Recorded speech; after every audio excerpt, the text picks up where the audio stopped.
Hello. This video is for women leaders who work within male-dominated industries.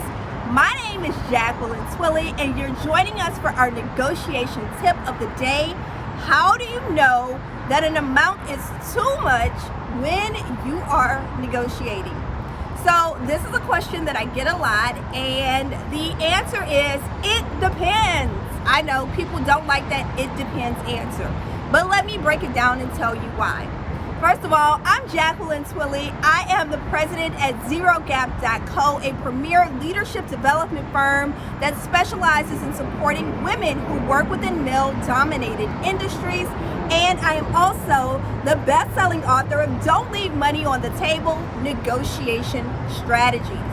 So, how much is too much when you're negotiating, when you counteroffer, and you want to hit them with a big number?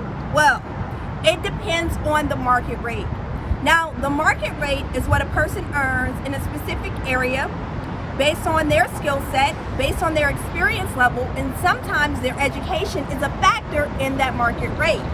So how do you find the market rate? Well, the market rate can be all over the place. What I tell people to do inside of my book, Don't Leave Money on the Table, Negotiation Strategies, is to start with the online tools. There are so many salary websites that will give you a range of what that market rate is. So payscale.com, glassdoor.com, let's see, Paysa, LinkedIn Salary, the list goes on and on, okay? You can find it out there, but don't stop at the online database. Talk to people in your network, find out what type of benefits they received, what type of perks, what signing bonus they had, what stock options they received as a part of their negotiation, okay? So that's part one of getting all the information. I have this 5-step framework that I teach negotiation, and it's called the latte negotiation method. But here's what I want you to know. Anytime you're going to counter offer, you need to understand latte. So grab this book. I also have latte broken down for you on my website for free, and there's other videos on YouTube where I talk about the latte method. I don't want you to willy-nilly just go into a negotiation and then counter and say, oh, I'm going to pull this number out the sky. I've even heard some instances of people say, oh, you should always ask for 40% more, 20% more, and that's not the case. You should be asking for an amount that is within the market rate, but at the top of the market rate, especially when you're bringing your A game, especially when you have a proven track record of success. You need to be asking for the top end of the range, if not a little bit higher, but it needs to be based on what you're bringing value to. So I'm not going to tell you a certain percentage because I don't want to set you up for the okie doke, all right? I don't want you to say, Jacqueline said I need to go in an extra 25% extra each time. That's not the case, because you need to know the market that you're going into, the industry that you're going into, and the climate of the environment. Now, if the environment is booming, if that company is doing well, great. Go ahead and you can ask for a little bit higher than the market rate. But let me tell you a cautionary tale.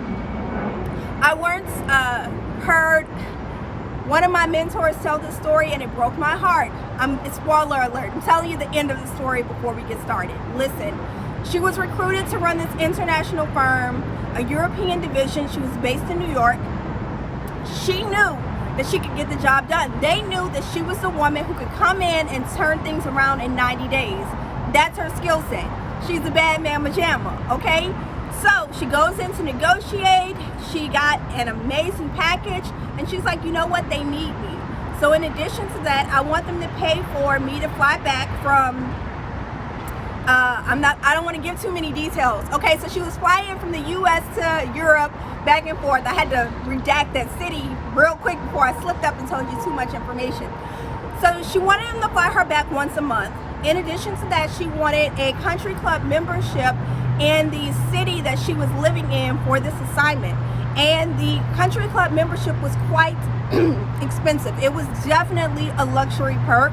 In addition to that, she wanted a driver. She wanted childcare assistance assistance, which child care assistance is typically something that executives can negotiate, so that wasn't out the box. But she kept adding on to her list, and she was like, they need me. So she kept adding on, and they were very hesitant. But she kept telling them, I know you need me.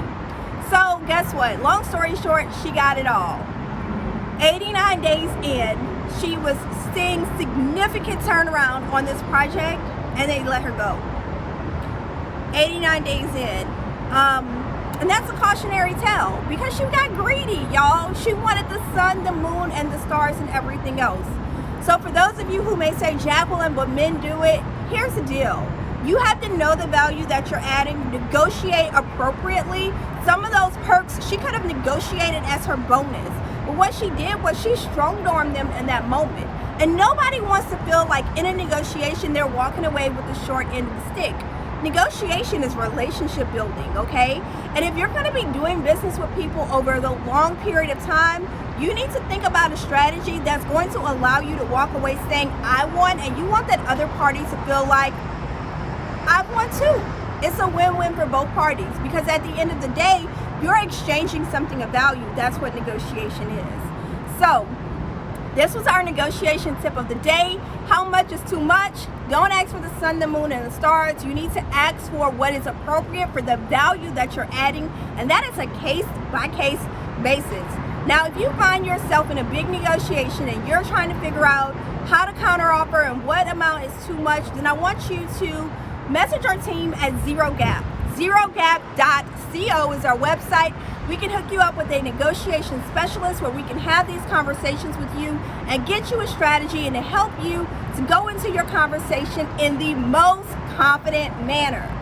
My name is Jacqueline Twilley. Until next time, continue to emulate excellence and eliminate excuses.